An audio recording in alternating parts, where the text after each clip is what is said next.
Halo semuanya, perkenalkan saya Halo. Heru Setiawan dari kelas 2A Prodi Kewirausahaan. Di sini saya akan menyampaikan di sini saya akan menyampaikan sedikit materi, tapi pada kesempatan kali ini saya nggak sendiri, tapi ditemenin sama dua teman yang sangat kece dan luar biasa.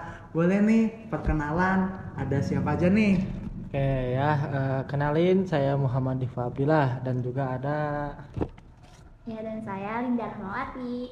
Baik.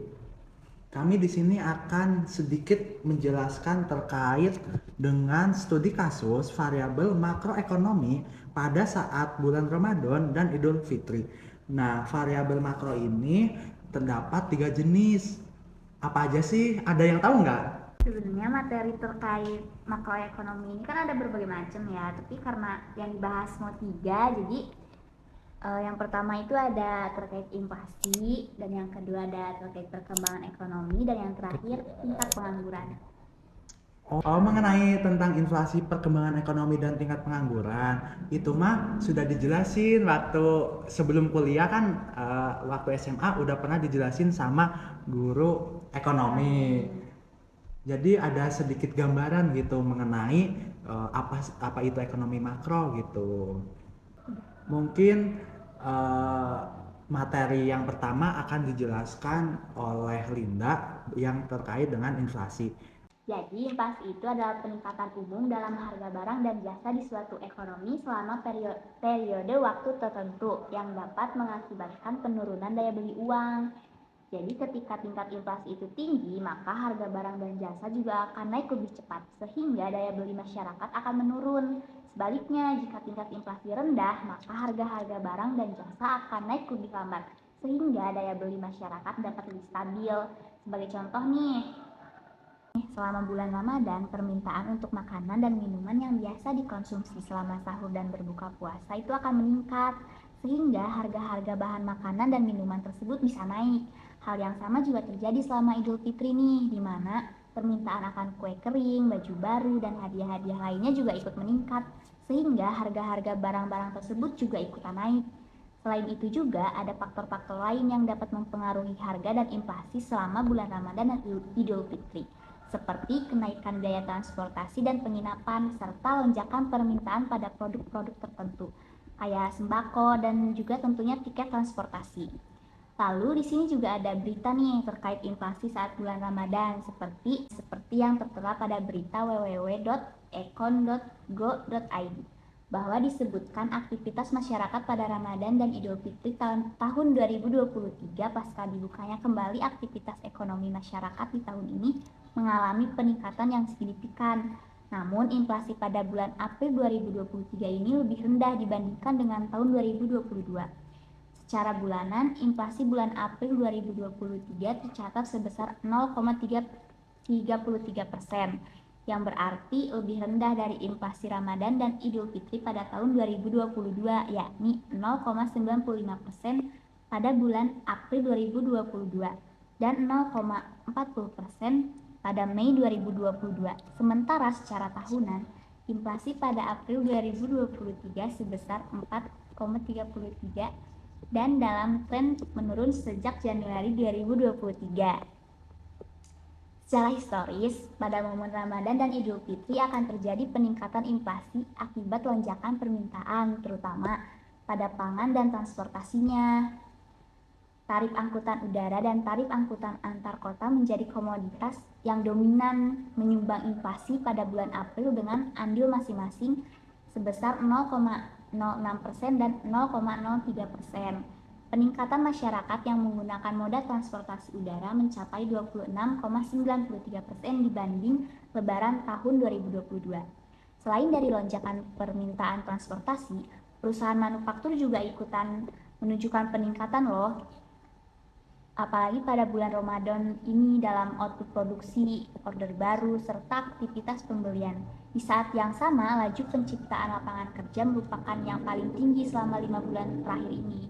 Oke, mungkin kita akan lanjut ke variabel makro yang kedua gitu, perkembangan ekonomi. Kita kupas lebih lanjut mengenai perkembangan ekonomi. Oke. untuk perkembangan ekonomi mau sama aku atau sama Henry ya? Sama Dijelasin. aku lah. Aku yang kedua aja. Oke, di sini saya akan sedikit menjelaskan terkait dengan produk domestik bruto. Produk domestik bruto ini kaitannya langsung dengan ekonomi secara makro. Nah, dikutip dari laman Badan Pusat Statistik (BPS), PDB adalah jumlah nilai tambah yang dihasilkan oleh seluruh unit usaha dalam suatu negara tertentu, atau merupakan jumlah nilai barang dan jasa akhir yang dihasilkan oleh seluruh unit ekonomi.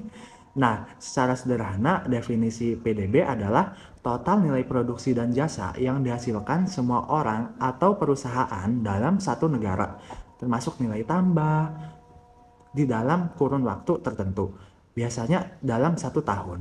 Dalam bahasa Inggris, PDB dikenal sebagai Gross Domestic Product atau GDP. Nah, dengan adanya PDB, ekonomi suatu negara bisa tergambar dari produktivitas penduduknya. Nah, manfaat dari PDB ini terdapat 4 manfaat yang dihasilkan dari PDB, yaitu ada indikator laju perkembangan ekonomi nasional. Nah, dengan penggunaan PDB, negara akan mampu memperoleh informasi real terkait pertumbuhan perekonomiannya. Selain itu, negara juga dapat menganalisis data terkait faktor-faktor apa saja yang bisa dimaksimalkan dan perlu ditingkatkan kembali. Nah, yang kedua ada memahami struktur perekonomian suatu negara. Manfaat kedua dari hasil PDB adalah negara akan mampu mengukur dan menganalisa terkait sektor-sektor apa saja yang perlu diperbaiki dan harus ditingkatkan. Nah, lalu ada membandingkan kemajuan ekonomi antar negara. Nah, perlu Anda ketahui bahwa setiap negara tentu memiliki kelebihan dan kekurangannya masing-masing. Tanpa adanya alat ukur perekonomian yang baik, wujud kelebihan dan kekurangan tersebut pastinya akan susah untuk dibuktikan. Dengan pengukuran yang dilakukan PDB, berbagai negara di penjuru dunia akan mampu menentukan siapa yang lebih unggul dan belum unggul. Hasil apa yang sekarang kita ketahui dengan istilah sebutan dari G20. Nah, Indonesia sendiri masuk ke dalam negara G20 di dunia. Nah, sekarang kita udah di penghujung nih yang akan dijelaskan oleh Muhammad Diva yang terkait dengan tenaga kerja dan pengangguran. Nah, salah satu variabel ekonomi makro di Indonesia itu tentang tingkat tenaga kerja atau pengangguran gitu. Ini juga salah satu permasalahan yang dihadapi oleh negara-negara berkembang, salah satunya Indonesia gitu. Nah, menurut Yanuar gitu, pengangguran adalah keadaan di mana angkatan kerja yang ingin memperoleh pekerjaan tapi belum mendapatkannya. Dilansir dari BPS atau menurut Badan Pusat Statistik, angkatan kerja adalah jumlah penduduk yang bekerja dan yang tidak bekerja berumur lebih dari 15 tahun. Penentuan batas umur ini berbeda-beda di tiap negara. Negara Indonesia sendiri mengklasifikasikan umur angkatan kerja dengan batas umur lebih dari 15 tahun. Menurut Badan Pusat Statistik, pengangguran dapat dikelompokkan ada 4. Yang pertama, ada pengangguran penuh atau terbuka. Biasanya ini orang yang termasuk angkatan kerja tapi tidak bekerja dan tidak mencari pekerjaan. Yang kedua, ada setengah menganggur terpaksa. Orang ini yang bekerja kurang dari 35 jam per minggu karena sesuatu sebab di luar kemauannya karena tidak atau belum berhasil memperoleh pekerjaan. Meskipun mereka mencari dan bersedia menerima pekerjaan dengan upah yang lebih rendah dan yang diharapkan. Dan yang ketiga ada setengah menganggur sukarela. Orang ini yang memilih lebih baik menganggur daripada menerima pekerjaan yang dirasa tidak sesuai dengan pendidikan atau keinginannya gitu. Selanjutnya yang keempat, ada orang yang bekerja kurang dari yang seharusnya dapat dikerjakan dengan pendidikan atau keterampilan yang dimilikinya. Oke, akan saya kaitkan dengan bulan Ramadan gitu. Saya sebagai contoh nih, pada saat bulan Ramadan tingkat pengangguran yang bagian yang kedua tuh yang setengah menganggur